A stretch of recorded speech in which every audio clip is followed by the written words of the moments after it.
यही धन है लेकर धर्म डूब जाता,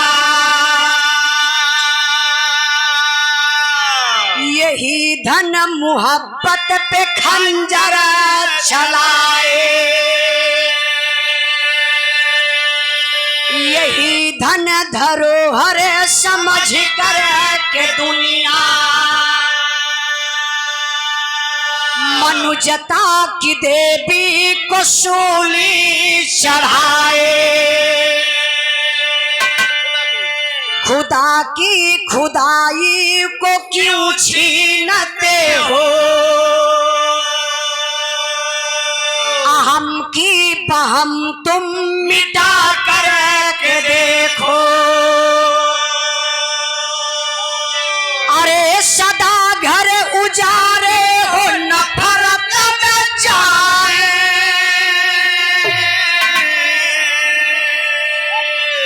जरा घर किसी का बसा करे के देखो,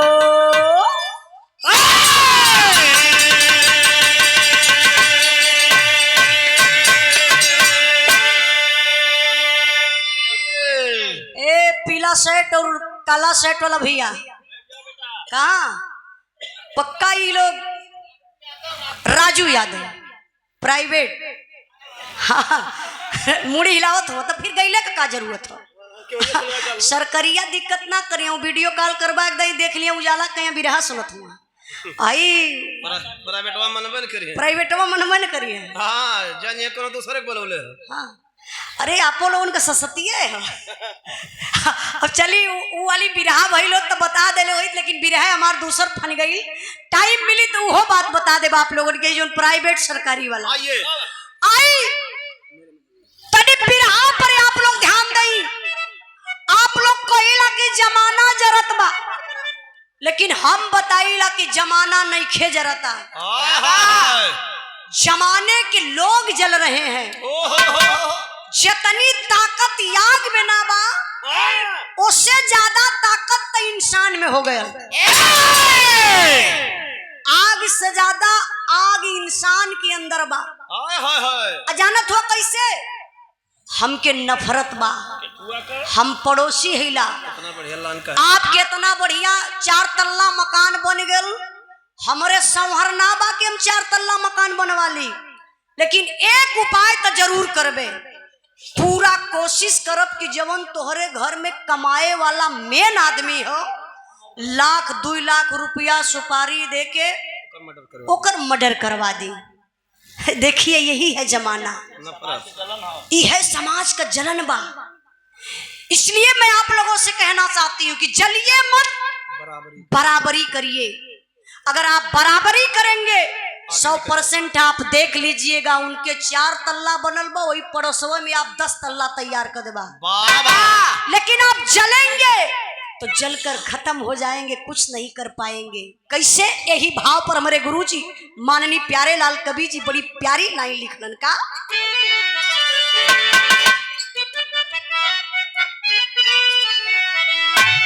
ओहो मेरे महबूब, मेरे महबूब मेरे साथ बड़ा चाल किया,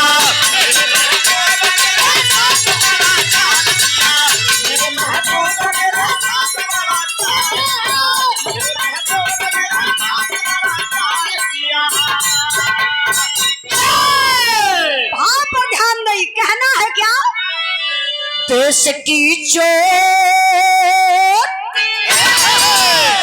देश की चोट पे जिगर का शीशा टूट गया,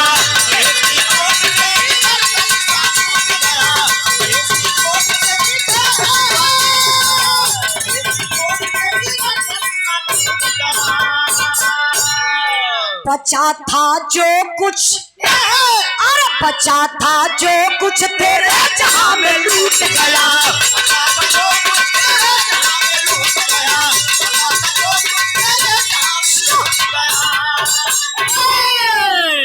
कहानी कहां से कैसे लिखल गई मास्टर साहब, एकदम फरिया के आवाज,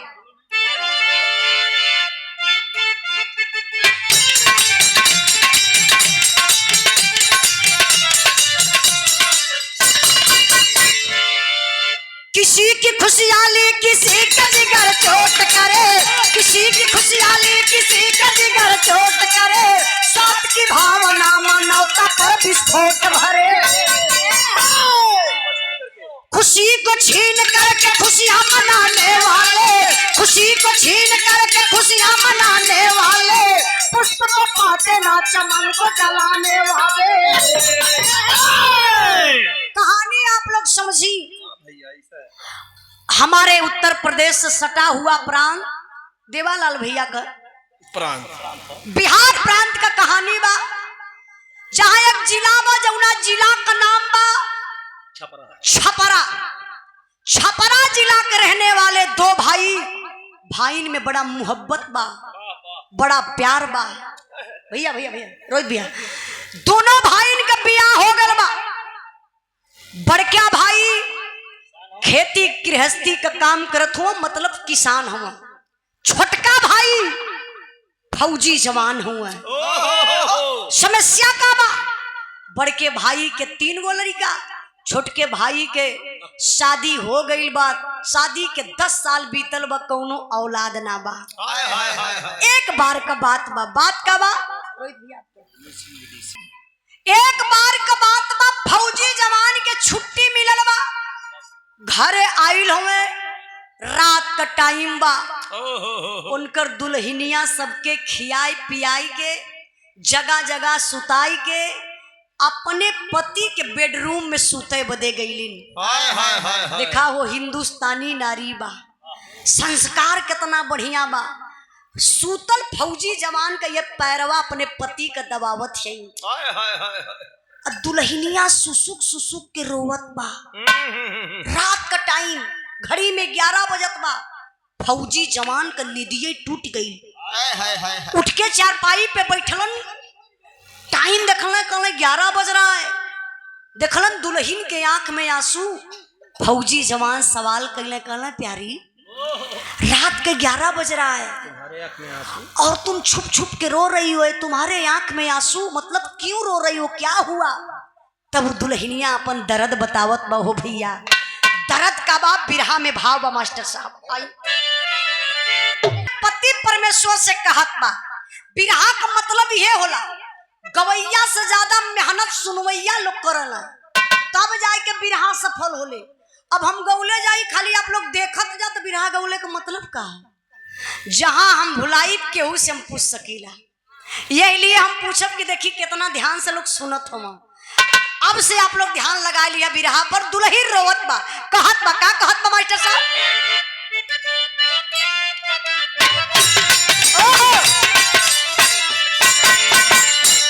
माहुर लियाई देता हमरा के खियाई देता,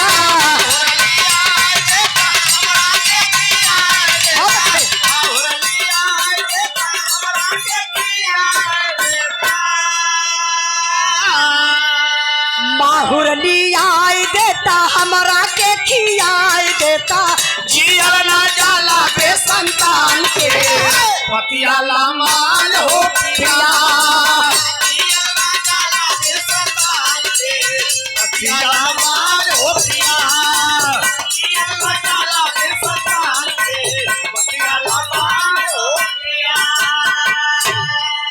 गोड़वा जेठान जी का पारा नहीं भूलिया हो,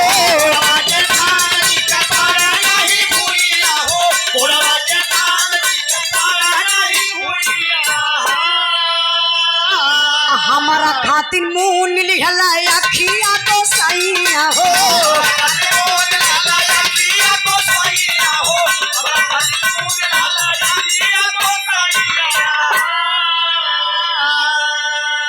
मर्जी का विधाना के विधान के बतिया लमान हो पिया।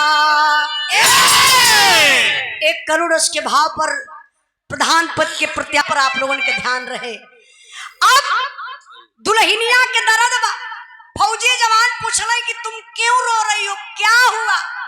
तब दुल्हनिया कहत बा, पति देव हमके टोला परोसा से कौनो दिक्कत ना बा, ना आपके भैया से कौनो दिक्कत बा। तोरे भौजी के 3 गो लइका हवे, तो हर भौजी जब हम देखली तो बोली बोलेली कहा ले कि बझनिया हमारे आँख के सामने का पड़ेले सुबेरे सुबेरे एकर चेहरा देखला तो पूरा दिन में खराब हो जाला। अरे जियत का बा जाए के कहीं जहर माहूर खाए के मर जात न रहत न एकर चेहरा देखे के मिलत। इहे दर्द बा पति देव। बाहरे फौजी जवान उठ के चारपाई से खड़ा हो गया जवान, अपने दुल्हनिया कया कयासू ऐसे पूछल, अब भर यकवारी अपने दुल्हन के पकड़ लें। देखा ही फौजी जवान से एक सीख आप लोगों के लेवे के चाहिए। कोनो दूसर मर्द रहत इतना सुन लेत कि हमार भौजाई हमारे मेहरारू के ताना मेहना मारे ले तो रतिये का जाए के 3-4 तमाचा खींच देत। अब होत सवेरे भाई भाई अलगा अलगा कर लेतन। लेकिन आज ये फौजी जवान चंद्रशेखर यादव सोनारी के धरती से करोड़ इसके भाव पर 100 रुपए का पुरस्कार आपके चरणों में बहुत बहुत प्रणाम। ए फौजी जवान का देखा बाबू आंख कयासू दुल्हनिया का पूछले आया कवारी में पकड़ के लगल समझावे। अच्छा समझावत कैसे हुआ मास्टर साहब?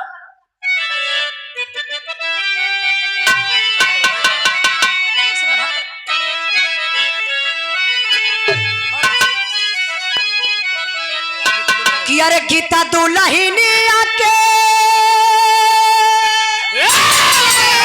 अरे गीता दुल्हनिया के फौज समझावेला। अरे गीता दुल्हनिया के फौज समझावेला। पार करिया हम के बुढ़ैया गोरी हो तीनों भैया के दुल्हा।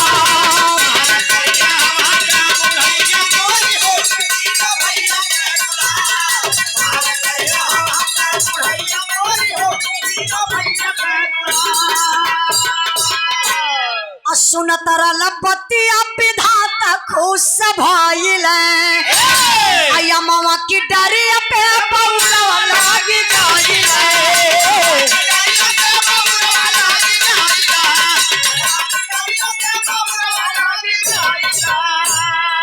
अरे पड़ी जब, अरे पड़ी जब या धजल में नेवरिया गोरी हो अब गोसैया करी है पार। ध्यान दीजिएगा बाबू।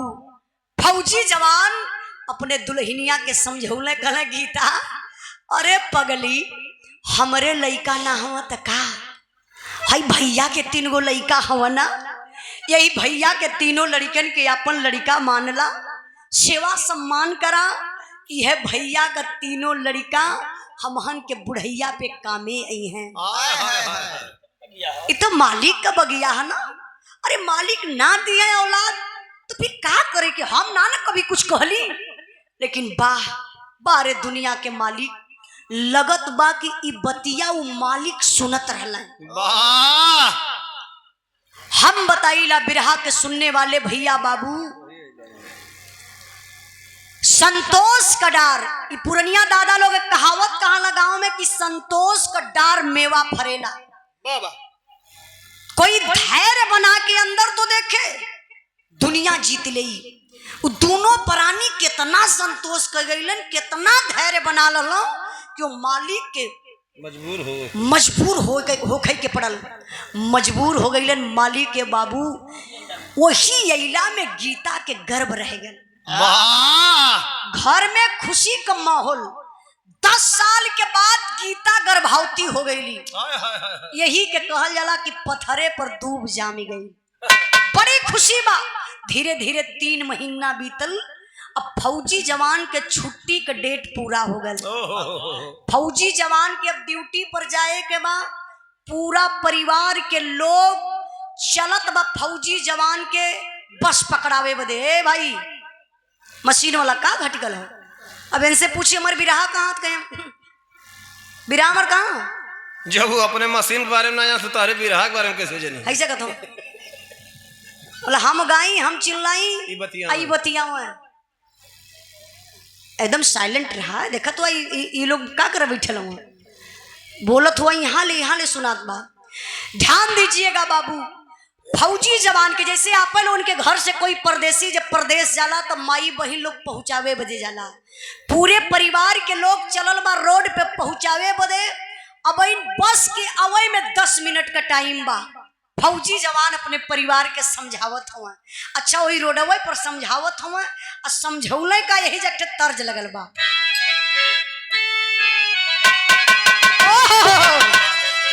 काहे होई है सड़क पर,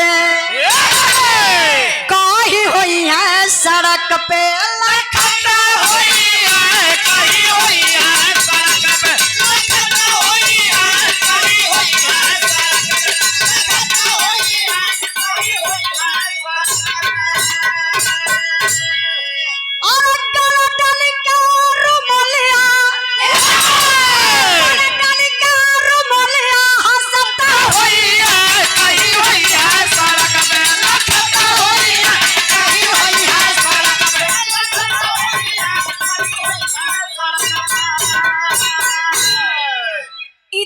आप लोगन के मनोरंजन के मल्ले गौली है, लेकिन बिरहा में भाव बा फौजी जवान समझौलन का। माल टरिया में चलल, माल टरिया में चलल,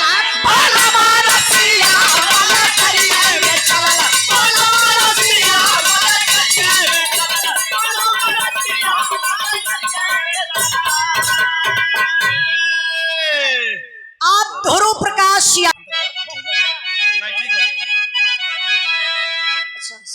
साहब राज माल टरिया में चलल, माल टरिया में चलल,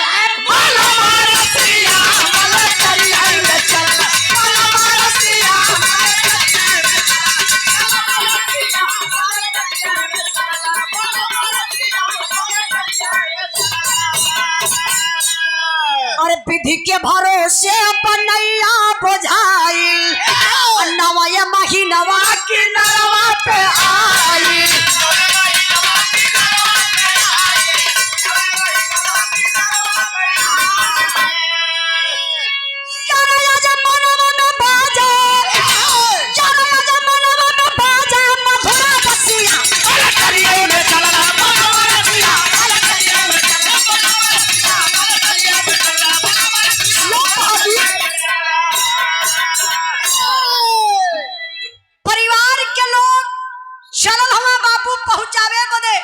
बतौली ना कि 10 मिनट का टाइम बा, 10 मिनट में बस आ जाई। तो फौजी जवान अपने दुल्हनिया के समझावत हुआ, कहला गीता देखा भगवान देहले हुआ तो कुछ बढ़िया करी है, तनी के संभाल के रही हा, कोनो दिक्कत परेशानी न हो पावे। यतना कही के अब फौजी जवान अपने भौजाई के पास गईलन। भाभी ए भौजाई बतियावत थी कदा सुना देख देवराना जिठान कभी रहवे गावत थी लापल उनके देख के वो हर मत पतिया खाली हमार सुना। भौजाई के फौजी जवान समझावे लगला, कहना भौजी हम तो जात थैला देखा गीता के अगर कोनो गढ़ू उढ़ू सामान उठावे के रही तो थोड़ा सहयोग कर दिया, काम उम ना कर पैया तो थोड़ा सा सहयोग कर देबू तो गीता के कोनो दिक्कत ना हुई।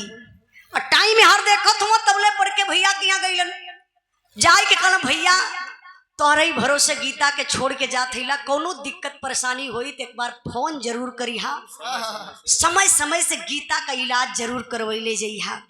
इतने में बाबू बस आई गई, फौजी जवान बस में बैठलन, पहुंचल कहाँ बैरिकपुर कलकत्ता, जहां उनकर ड्यूटी लगल रहा। फौजी जवान अपने ड्यूटी पर यहर धीरे धीरे 3 महीना से चौथा महीना, चौथा, पांचवा, छठवां, सातवां, आठवां, नौवां महीना का मतलब डिलीवरी का टाइम बा, बच्चा पैदा होखे वाला बा। गीता के पेट में दर्द होत बा, हल्का हल्का ब्लड भी चलत बा। गीता बेचारी प्रसव पीड़ा में। वही वक्त बाबू हो गीता का जेठान उर्मिला विस्माद गई। अब ओकरे अंदर लालच समाई गई, जलन होखे लगल। कहत बा कि बतावा गीतावा 10 साल भयल करे शादी के, 10 साल के बाद करे लड़का होखे वाला बा, चाहे बिटिया होई चाहे बेटवा, आधा हिस्से बटवाए ले। जरा सोचिए, अब जेठान बाबू वह समय झगड़ा कैलस हो, हमार माई बहन लोग के बढ़िया से फील कर सकली। जौने समय बच्चा पैदा होखे वाला बा, पेट में दर्द बा, समय नजदीक बा, वह समय संभाले के चाहिए। जेठान झगड़ा कई के बाबू चली गई नैहरे। अब फोन कई के अपने पति मोहन के बोलौलस।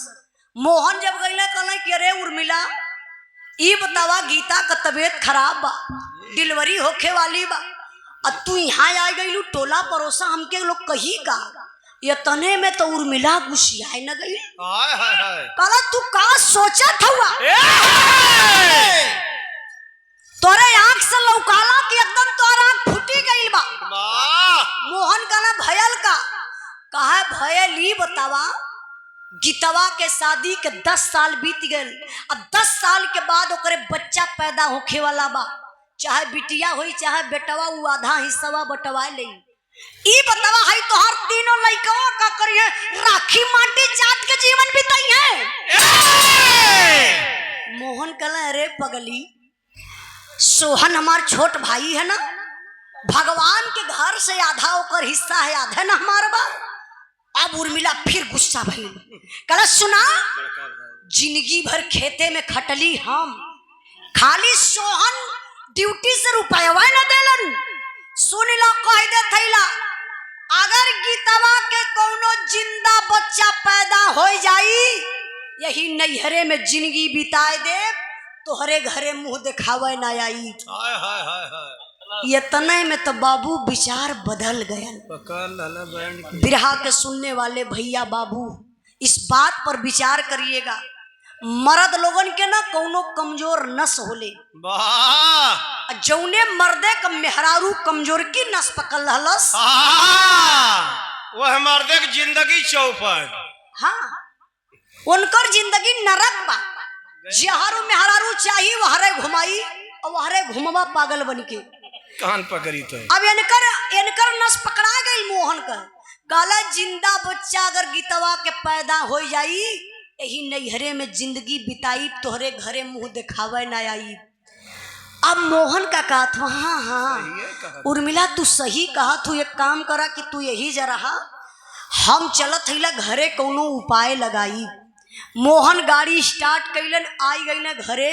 जब घरवा अल तो बाबू गजब गजब ही भयल कि घर में ताला मारल बा, गीता घरे हिबे ना करे। पड़ोसी में लोगन से घूम घूम के पूछो तो कोई गीता के देखला, गीता कहाँ चल गई, घर में ताला मारल हो। जे देखले रहलू बता दलस कि गीता के पेट में दर्द होत रहा है, गीता हॉस्पिटल गईली है। ए बाबू मोहन गाड़ी स्टार्ट कैलन, निकल गईले हॉस्पिटल। जब हॉस्पिटल गईलन तो देखी गीता के पास ना जात हुआ।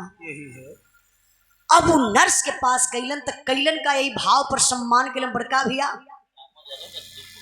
रामवध यादव गद्दोपुर के धरती से 100 रुपए का पुरस्कार, बहुत बहुत प्राम आशीर्वाद का चाह रही। जरा विचार करे बाबू, यही है पैसा दिल दिमाग, यही है पैसा दिल दिमाग, न्याय धर्म को चूर करे, देकर के मोहब्बत की फांसी भाई भाई को दूर करे।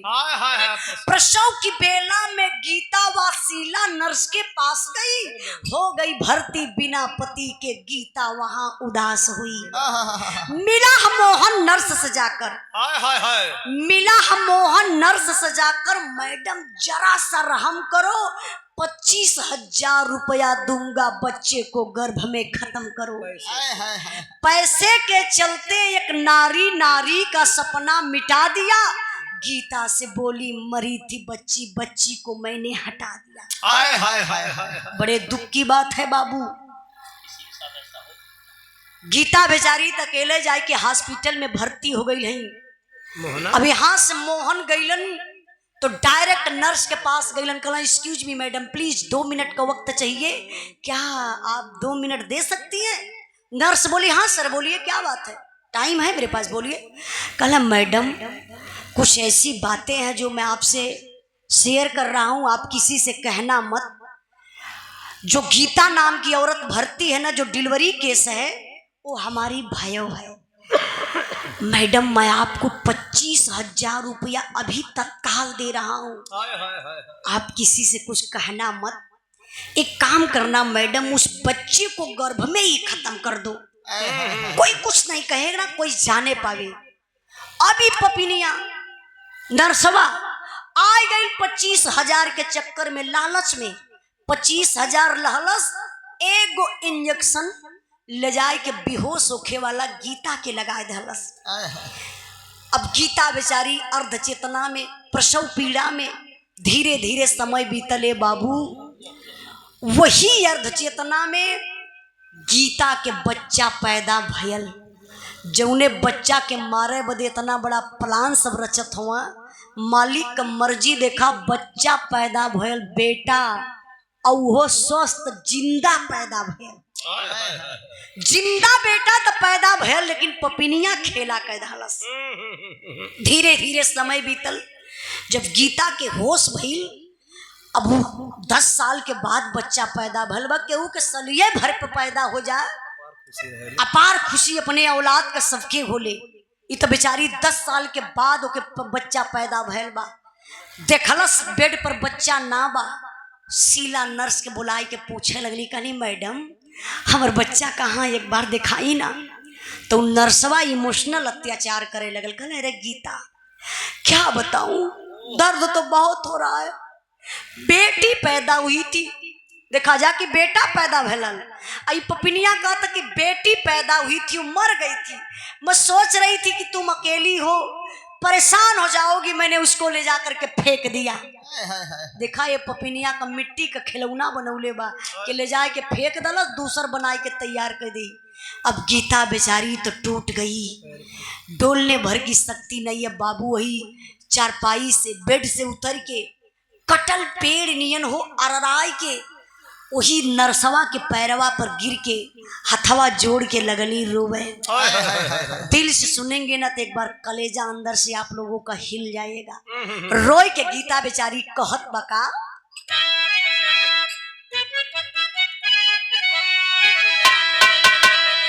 देहली जनमाना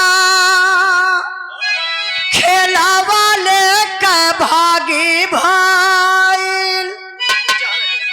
और जहरा का सोया लगाई दे तू बहिनी, हमके पड़ला बाकी सैया के पड़ला लाल, हर हमके मुआ के दिखाई दे तू बहिनी, मुहावा के चुमी ले कोरा में खिलाई ले, हर भाई जी के बोलावाई दे तू बहिनी, भाई जी के बोलावाई दे तू बहिनी, भाई जी के बोलावाई दे तू बहिनी। ध्यान दीजिएगा बाबू, पागल हो गई गीता, बोली मैडम मैं कितना बड़ी अभागन हूँ, 10 साल के बाद मुझे बच्चा पैदा हुआ, वो भी मर गई मेरी बिटिया, मैं अपने नजर से नहीं देख पाई। प्लीज मैडम एक काम करिए, मुझे भी एक जहर का इंजेक्शन लगा दीजिए, मैं भी मर जाऊं हॉस्पिटल में। इतने में नरसवा गीता के लगल डांटे, कला रे गीता पागल हो गई हो क्या, अपने आप को समझती हो, बोल रही हो कि मुझे भी एक इंजेक्शन लगा दो मैं मर जाऊं, क्या समझ रही हो कि मेरे हाथ में हथकड़ी लग जा। अरे बेटी पैदा हुई थी, मर गई थी, मैंने फेंक दिया, क्या गलत किया, क्या गलत किया। सुन, अगर मेरे हॉस्पिटल में रहना है तो रोना गाना बंद कर दे, इलाज करवा ले, नहीं तो वरना अगर रोना गाना है तो मेरे हॉस्पिटल से तुरंत निकलकर चली जा। गीता बेचारी अब तो और टूट गई, खाली मैडम मैं जाऊंगी जरूर अपने घर, लेकिन मेरे भाई जी को बुलवा दीजिए। भाई जी कौन समझ रहे हैं आप लोग, जेठ के मोहना के बुलावा कली जो इतना बड़ा रचले बा विधान। अब बुलाए के बाबू नरसवा संदेशा दे के मोहन के बोलौलस। मोहन जब दोबारा हॉस्पिटल अइलन तो गीता के पास डायरेक्ट पहुंचलन। नर्स के पास ना गइलन तो करत कहूँ मास्टर साहब बिरहा में अब हास रस का मतलब ना बा, सब करुण रस ही चलत बा। अपने जेठ के गीता बुलावे कली कि मैडम हमारा जेठ जी के बुला दी, हम चल जाई। संदेशा भेजवा करके नर्स मोहन को बुला लेती है। अब मोहन गीता के पास गइलन तो गजब का नखरा घरियाली ओ घरियाल का आंसू जाना ना आप लोग ना। हाँ, झूठे रोवाई बनावटी रोवाई, बनावटी चिल्लाना, बनावटी बातें करना। अब वहां शुरू कैलस मोहना का कैलस मास्टर साहब टेरी कलाई।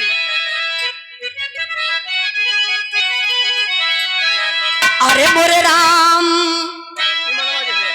मनवा जहिया पैसा पर बिकी धर्म इंसाफ वही के सुत जाई कफनवा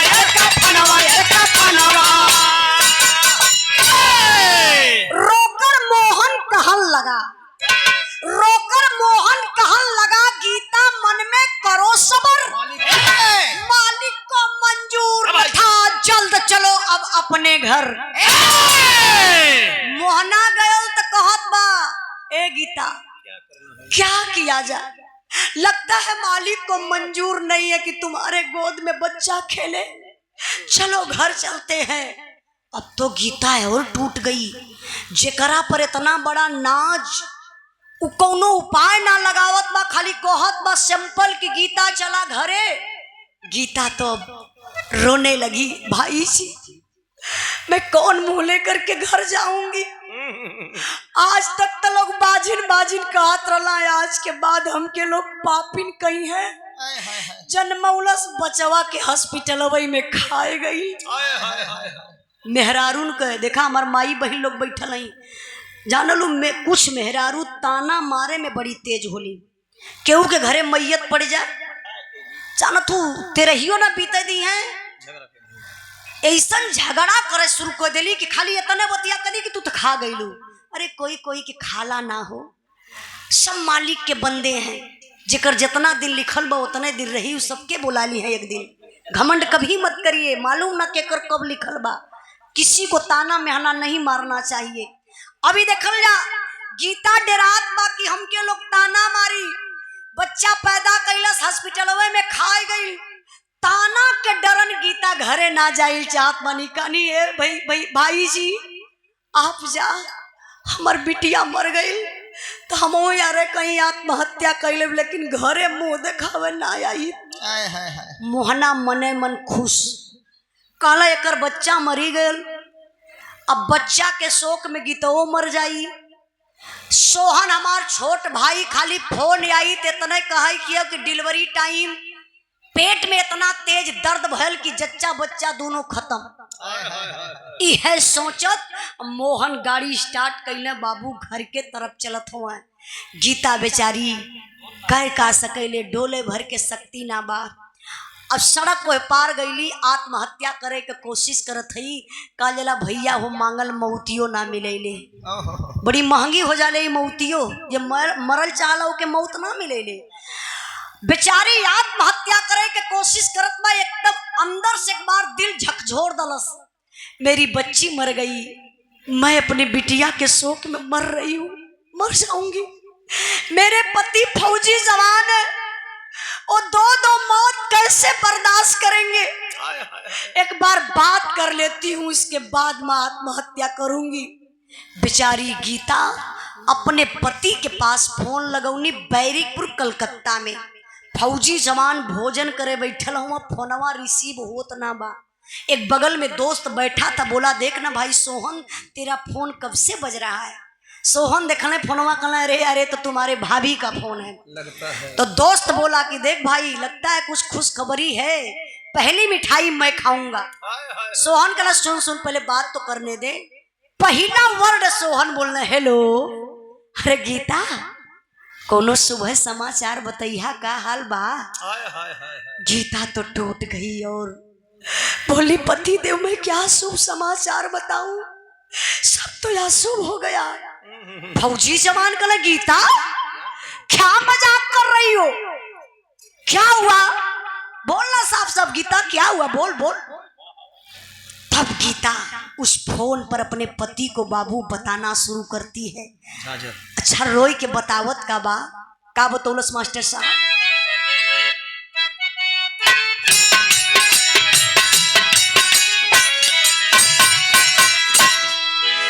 अरे का हम बताई सैया का हम सुनाई हो, का हम बताई सैया का हम सुनाई हो, बताया शोभा समाचार हो।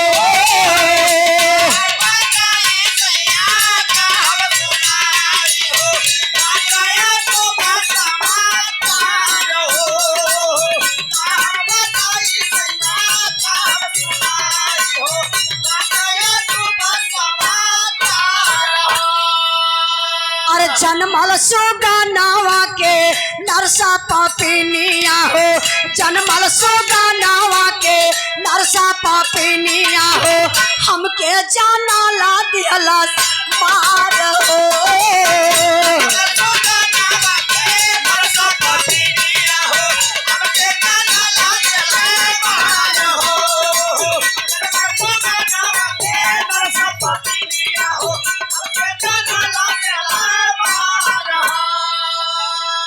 अरे जनमल कराल हमरे हम क्या देखवला नहीं, भैया तोहार कवनो जुगती लगवला नहीं।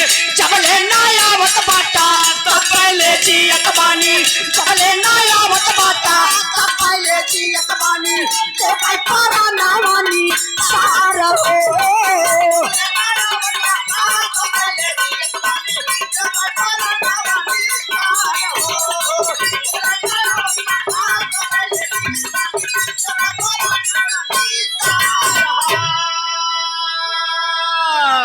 मिनट और हमार बिरहा रह गई बा।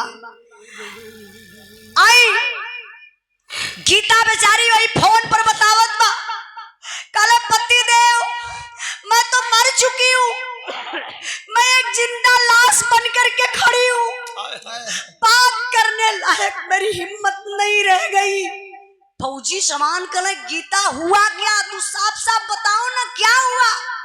गीता काली मैं अकेले हॉस्पिटल गई थी, बच्चा पैदा हुआ तो मैं अर्ध चेतना में थी, बहुत दर्द हो रहा था, नजर से तो नहीं देख पाई, लेकिन जब बच्चा पैदा हुआ तो रो रहा था, बच्चे की आवाज मेरे कान तक गई थी। जिंदा बच्चा पैदा हुआ था, एक नर्स बता रही थी कि मरी हुई बच्ची पैदा हुई थी, वो मुझे देखने के लिए भी नहीं दिया और उस बच्ची को फेंक दिया। आप ही बताइए मैं कैसे जी सकती हूँ। अब यही फोन से बात कर रही हूँ, फोन कटेगा मैं आत्महत्या कर लूंगी। बारे फौजी जवान आंख से आंसू छलक आया, फौजी जवान रोने लगा और गीता को फोन पर कहने लगा, गीता अरे गीता अरे पगली बेटी पैदा हुई थी, बेटी न मर गई रे, मैं तो अभी जिंदा हूं ना। एक काम कर तू धीरज धर, तू कुछ गलत कदम मत उठाना गीता, मेरी कसम सुन मेरी बात। बारे फौजी जवान मैं सलाम करती हूँ, प्रणाम करती हूँ ऐसे फौजी जवान को। फौजी जवान कैलन का बिरहा में करुण रस के बाद इतनी सब वीर रस का भाव आई गल। ध्यान दे हैं आप लोग। ए पुनः दूसरा पुरस्कार एक करुण रस बिरहा के करुण रस में वीर रस का भाव फौजी जवान फोनवा पर अपने दुल्हन के बतावत हुआ समझावत हुआ उनका।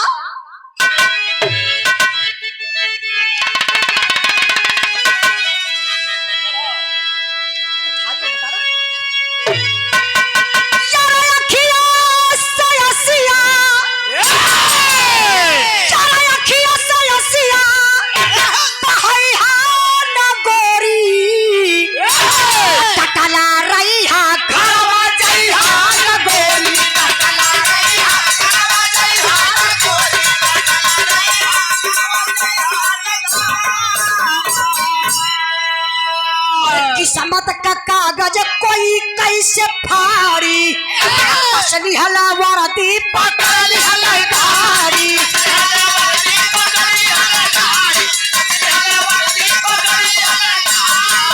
और धीरज का दिया ना और धीरज का दिया ना बुझाई हाल गोली निकल रही हाल गोली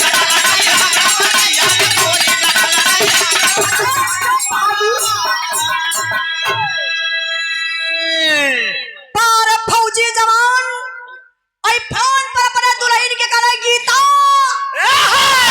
मेरी कसम तुम एक कदम आगे मत बढ़ाना मैं तत्काल गाड़ी पकड़ रहा हूँ और तुम्हारे पास पहुंच जाता हूँ पर फौजी जवान तुरंत छुट्टी लहलन फौजी जवान अब बैरिकपुर कलकत्ता से चललन आ गईलन बिहार जे भाई अवध जात होई आप लोगन के पता होई बिहार से कलकत्ता का दूरी बहुत ज्यादा ना बा 5-6 घंटा लगाला 5-6 घंटा में आदमी आराम से आ जाई फौजी जवान अइला जब सोहन बाबू बिहार तो यहाँ एक प्रश्न बनत बा ना घरे गईलन ना हॉस्पिटल अब फौजी जवान गईलन का मास्टर साहब अब आप लोग ध्यान दें 1 मिनट में रुको ला अच्छा प्रिंस मैरिज हॉल के मास्टर साहब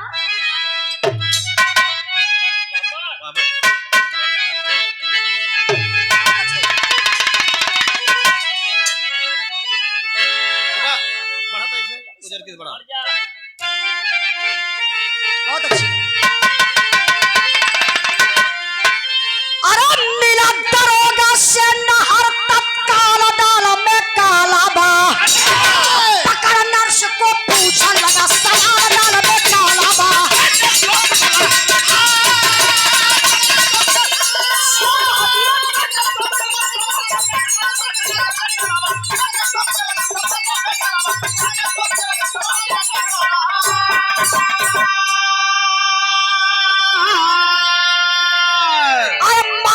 जिंदा बच्चा बच्चा माथा मारा था उसको तूने फेंक दिया क्या अधिकार तुम्हारा था उस नर्स को मारा पुट संभाला दाल में काला बा बता दे साली लालच बेल्ट निस्तार दाल में काला बा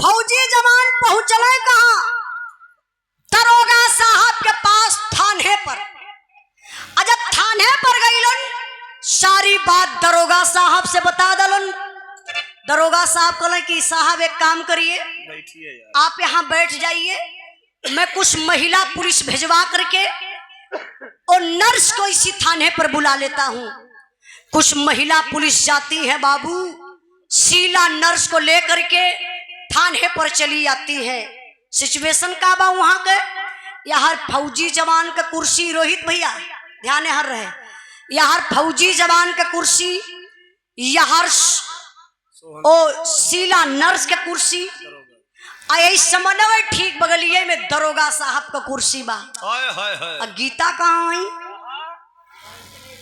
कवन रे पीछे में हल्ला करा के फौजी जवान के कुर्सी यहाँ लगल बा यहाँ दरोगा साहब के कुर्सी ठीक समन्वय गीता नर्स के कुर्सी बा शीला नर्स के सॉरी आ एक पर्दा बा वही पर्दवा के पिछवा लोग गीता के बैठले हुआ आड़ में ए लिए कि नर्सवा गीता के देख ले तो बढ़िया से कुछ बताई ना बतिया छुपाई ले फौजी जवान और शीला नर्स से सवाल करने कल मैडम आप शीला नर्स हैं तो नर्सवा कहता हाँ जी सर जी हाँ कल अच्छा एक बात बताइए जो गीता नाम की औरत भर्ती थी जो डिलीवरी केस था कैसे क्या हो गया तो देखा ये पपिनिया का दिमाग कम ना लगावत है कल अरे साहब आप उस गीता की बातें कर रहे हैं ना अरे साहब वो तो बेचारी विपत की मारी महिला थी साहब मैंने तो बड़ी मदद किया अकेले हॉस्पिटल गीता आई थी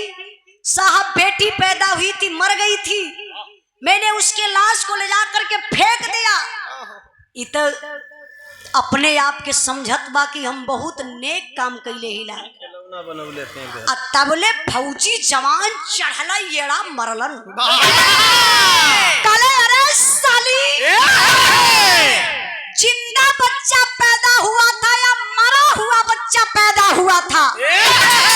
वो बच्चा माथा मारा था, उसको तूने फेंक दिया, क्या अधिकार तुम्हारा था? किसी का बच्चा, किसी की औलाद, कोई अगर तुम्हारे हॉस्पिटल में कोई मर जाएगा तो तुम कौन होती हो फेंकने वाली? तुम फेंकोगी कि उस लाश को उसके परिवार के हवाले करोगी? अभी पपिनिया कुछ ना बोलत बा, तबले फौजी जवान बेल्ट निकालन। अब बेल्ट निकाल के मरल 4-6 बेल्ट। लगनी दवाई का पर्चा बना हुआ है। नहीं, मेडिकल हलवाई नहीं कर रहा, ये वहीं बैठल ना देखत रहा। जब फौजी जवान मरल 4-6 बेल्ट तो ये पुरनिया दादा दादी लोग गौवा में कहला कि मार के आगे भूत भागेला। 4-6 बेल्ट में लगल गनगनाए के हिले। कहा थे साहब मारल मत जाई साहब, बहुत चोट लगत बा, साफ बता दे भो साहब, साफ बता दे। दरोगा साहब कहला, फौजी जवान कहला जल्दी बताओ तूने कैसे मारा, क्यों मारा? बिरहा के सुनने वाले भैया बाबू, रोहित भैया आपका बोल दी 4 लाइन हमारे गुरुजी माननीय प्यारे लाल कवि जी पूरे बिरहा का निचोड़ लिख दलन। बिरहा अगर कहीं कहीं भटकल लाल हुई आप लोगों के दिल मन से, हई 4 लाइन सुन लेबा पूरा बिरहावा समझ में आ जाई। उन नर्स रोय के बतावत बका बतौलस मास्टर साहब,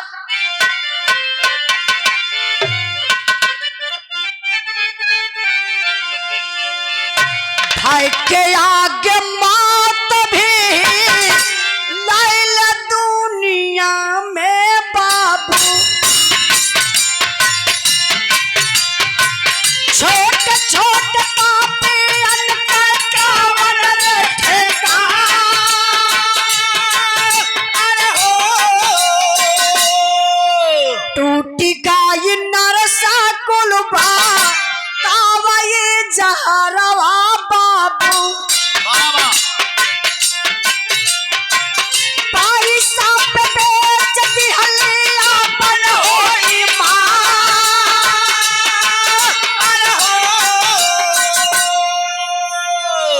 ध्यान दीजिएगा बाबू, नरसवा बतावत बा, कल साहब हमार कौनो गलती ना बा, हम पैसा के लालच में आए के दुनिया का बहुत बड़ी गलती कैली हो साहब। फौजी जवान कहला पैसा कौन दिया? कैसा पैसा? कौन दिया पैसा? तभी पपिनिया बतावत बा कैसन पैसा के दहले बा पैसा। तो हर बड़का भैया दिहल हम के रुपया साहब,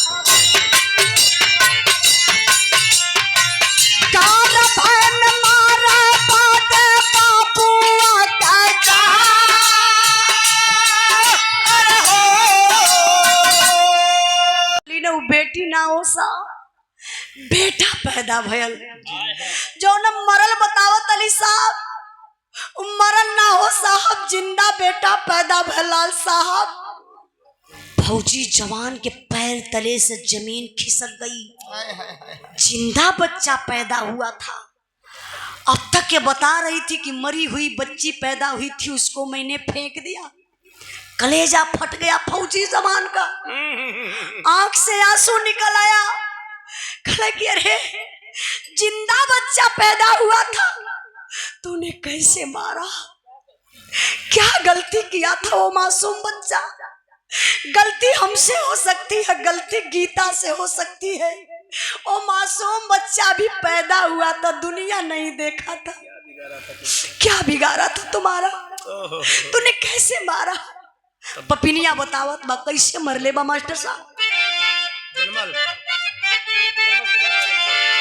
जन्मल सुगानावा के झोरवा में रखली साहब झाड़ी में राख ले जावा हो पीरा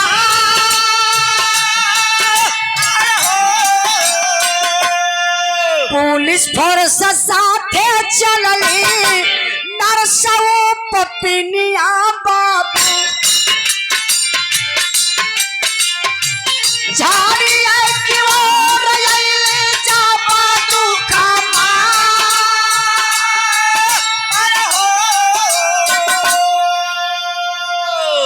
ध्यान दीजिएगा बाबू पपिनिया बतावत बा कि हे साहब जिंदे बचवा के हो साहब प्लास्टिक में लपेटली बोरा वाले झोरा में रख के साहब वही झड़िया में फेंकवा दे ला ओ साहब।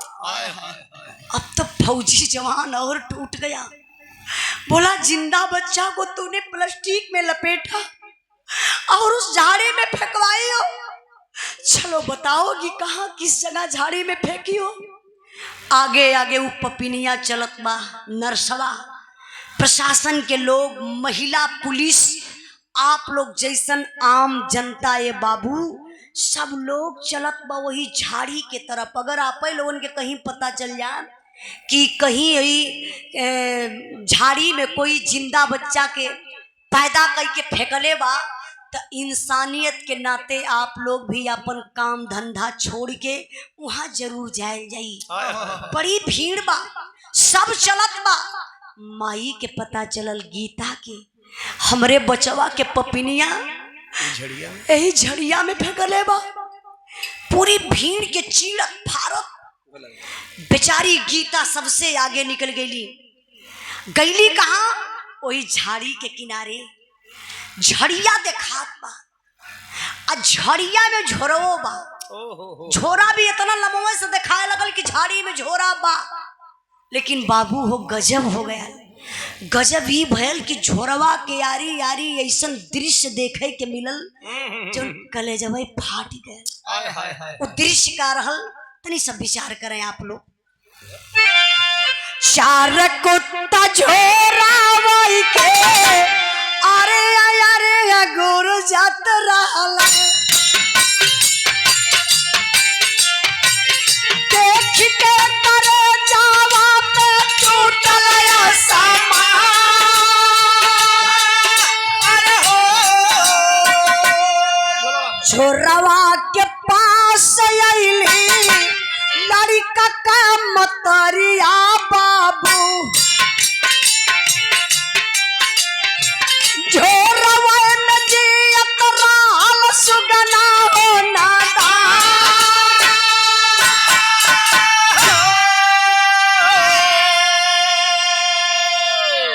गौर करेंगे बाबू, माई देखली झोरवा हो भैया, चार गो कुत्ता बड़े बड़े आपस में कुरछत हुए, कोई झोरवा के खींचा तानी कैले हो।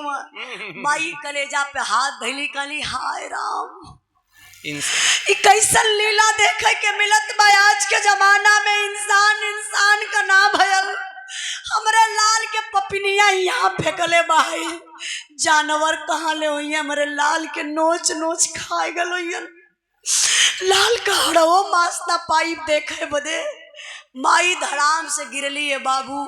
चार गो औरत पकड़ के उठावत यहीं, और जब माई के होश भयल दौड़ के झोरा के पास गई गीता, झोरवा उठाए ललस। झोरा का दृश्य एकदम खराब बा, छुए लाकना बा, चूटी चूटा माटी माटा एकदम कुत्ता खिसराई के खराब कर दले हुआ। लेकिन माँ की ममता है, तब ले सोहन पहुंच गए, कहना गीता रख दे इस झोरा को जमीन पर रख दे रे, बर्दाश्त नहीं हो रहा है। अपने नसीब का बचवा नहीं था, अगर नसीब का होता तो तुम्हारे गोद में खेलता, ना के झाड़ी में रहता रे। गीता रख दे बर्दाश्त नहीं हो पा रहा है। लेकिन माँ की ममता नहीं मानी बाबू। माई झोरवा के खोले लगल। जब माई झोरवा के खोलली ये बाबू, प्लास्टिक से बचवा के निकलली, अपने स्तन तक लगौली तो देखत है बचवा जिंदा बा। भगवान का आहार दले रहलन, 36 घंटा के बाद वो बच्चा अभी जिंदा था।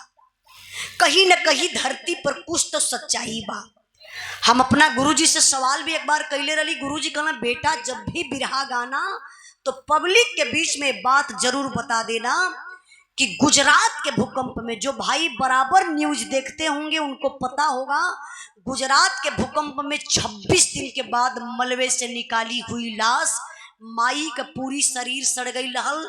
एक सोनू नाम का लड़की अपने माई का स्तन पियत मिलल रहल। भगवान का आहार दले रहलन। आज सारे लोग इकट्ठा हो गए। जब सब इकट्ठा हो गए तो छोटका भाई सोहन फौजी जवान जे बा, आंख से आंसू गिरत बा, शरीर अंदर से हिलत बा, हथवा जोड़ के गईले अपने बड़के भाई के पैरवा पर गिर गईलन। कहना भैया एक भाई होने का नातकार है, एक भाई के सिला मिला। भैया कहा भौजी ऐसा काम कैले हो तो तू बर्दाश्त करता। भौजी दूसरे घर से आइल बा, तू तो एक खून पानी कराला ना। रुपया के पैसा के चक्कर में, धन दौलत के चक्कर में मार दुनिया उजाड़त रहा। भैया सारी प्रॉपर्टी लेला, हमरो हिस्सा तू लेला, लेकिन खुश रहा। जा थैला सर्विस में, ड्यूटी पर जा थैला, जौन हो सकी तो के कुछ पैसा भी भेजवावल करबे। अब पूरी पब्लिक के सामने कसम खातेला भैया आज जात बानी, अब कबो दोबारा लौट के ये परिवार में ना आई। ए लिए भैया ना आई, अगर आ जाई ना तो तू डरा जाइबा कि छोटका भाई सोहन आ गल, हिस्सा बंटवा ले। यही मल्ले ना आई। भैया जात बानी। सोहन अपने बीबी बच्चा के लहलन चल रहा बस स्टॉप के तरफ की बस पकड़ब, बैरिकपुर कलकत्ता चल जाई ड्यूटी पर। 4-6 कदम आगे बढ़ौलन, दरोगा साहब बगल में खड़ा रहलन, रोक दला। कहला सोहन रुको रुको रुको, कहाँ जा रहे हो? कहला साहब मैं ड्यूटी पर जा रहा हूँ। कहला सुनो मेरी बात, कब तक पैदल जाओगे? आओ मेरी गाड़ी में बैठ जाओ, बस स्टॉप तक छोड़ देता हूँ। सोहन कहला साहब जौने गाड़ी में भैया भौजी के हथकड़ी लग के जाई तो उन्हें गाड़ी में कौन मोह लेके जाई वो साहब, आप जा, हम पैदल चल जाई। दरोगा साहब वो शीला नर्स के मोहन के औरत के तिनहुन के हाथ में हथकड़ी लगौलन, गाड़ी में बैठौलन, ले जाए के जेल में बंद करत हुआ। यहार का दृश्य, सोहन पैदल अपने बीबी बच्चा के लेके चलत हुआ बस स्टॉप के तरफ। ऐसे जनता जुटल बा, मोहना के केहू ना देखत बा, क्योंकि पुलिस लेके जात बा बंद करी जेल में। सब लोग सोहन के देखत बा। कितना बुढ़वा दादा लोग तो रोवे लगला, ऐसे हथवा मीच के कहा बारे मोहना ऐसन कदाले देख सोहन जात बा, अब कबो दोबारा लौट के गांव में ना आई रे, बड़ा नीक लइका रहल है। तबले तो बाबू गजब हो गया। वही पब्लिक में से एक ऐसा आवाज आई जो करजवई के चीर लालस। अच्छा वो आवाज के कर रहल, कैसन रहल? बिरहा का आखिरी पॉइंट में मास्टर साहब यही रुकल रहा। श्रीलाल गौड़ इस भाव पर सृजना बाका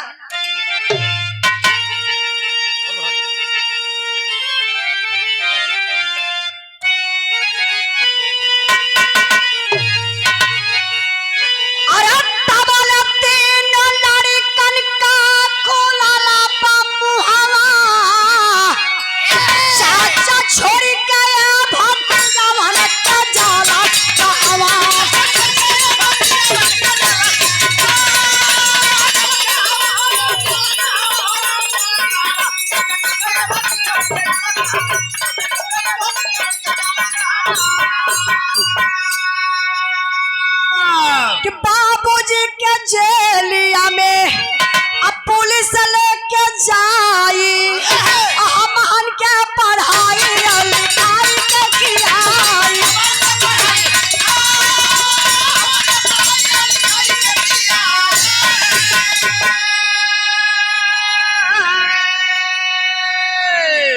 गौर करेंगे बाबू, जनता जुटल बा, आवाज आई जोर जोर से चाचा, अरे चाचा, अरे चाचा।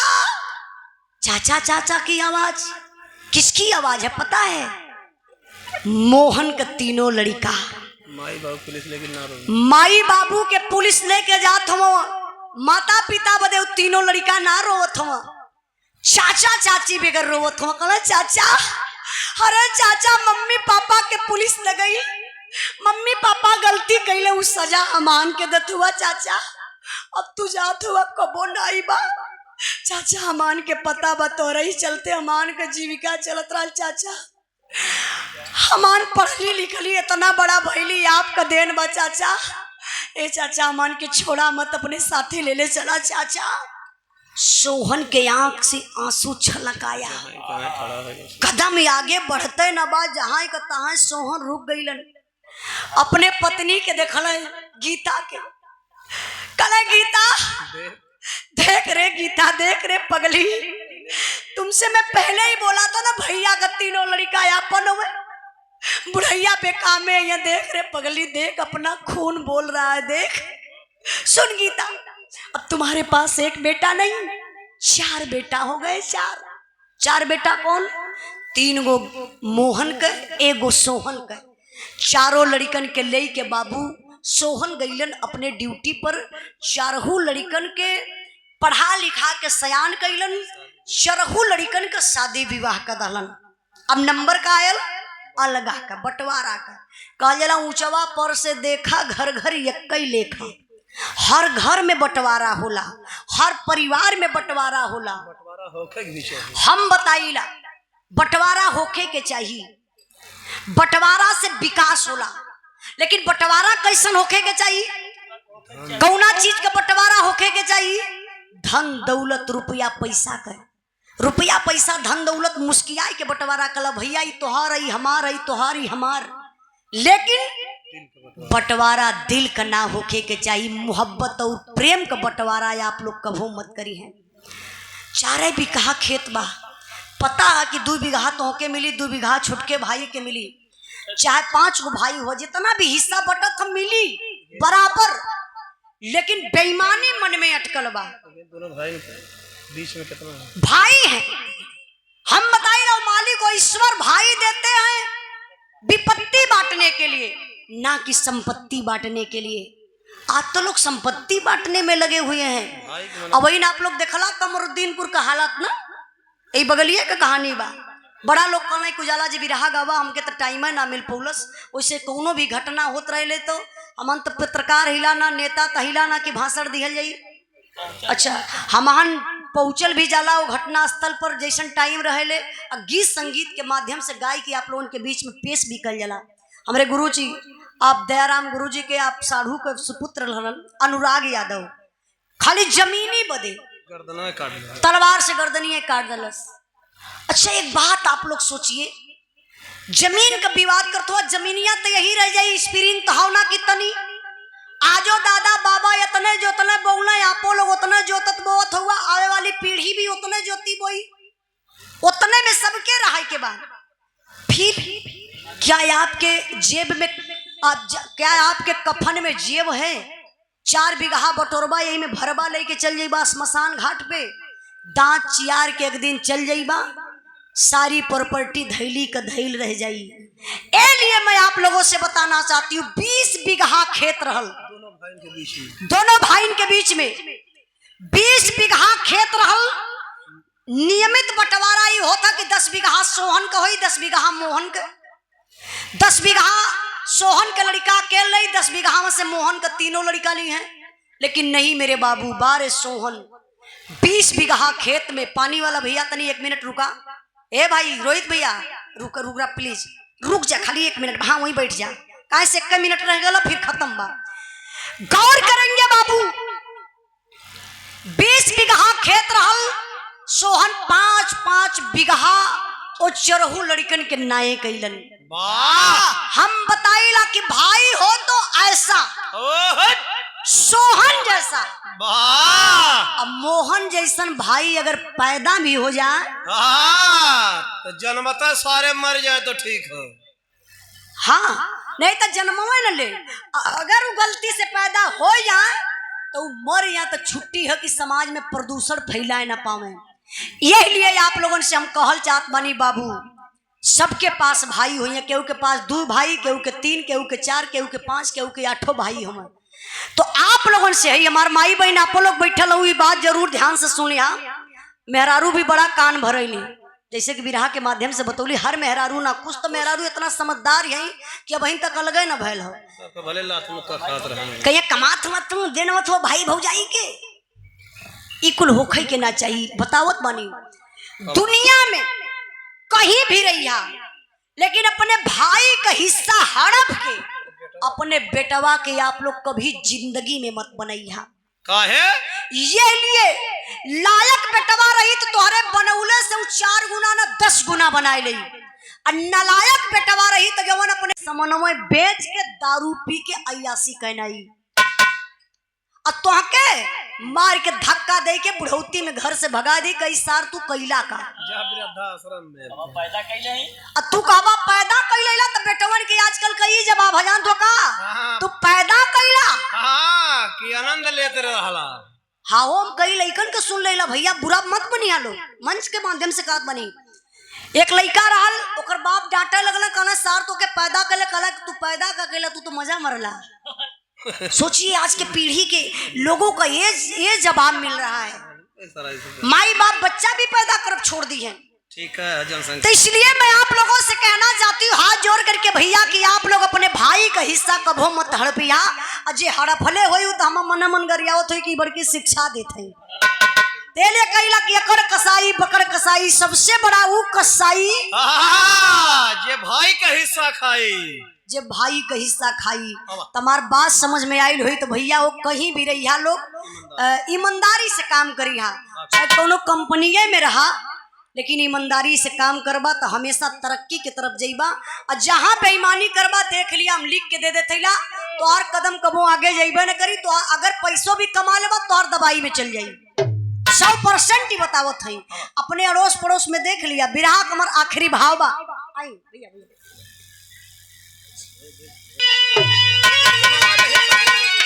अरे मनवा जहिया पैसा पर बिकी उजाला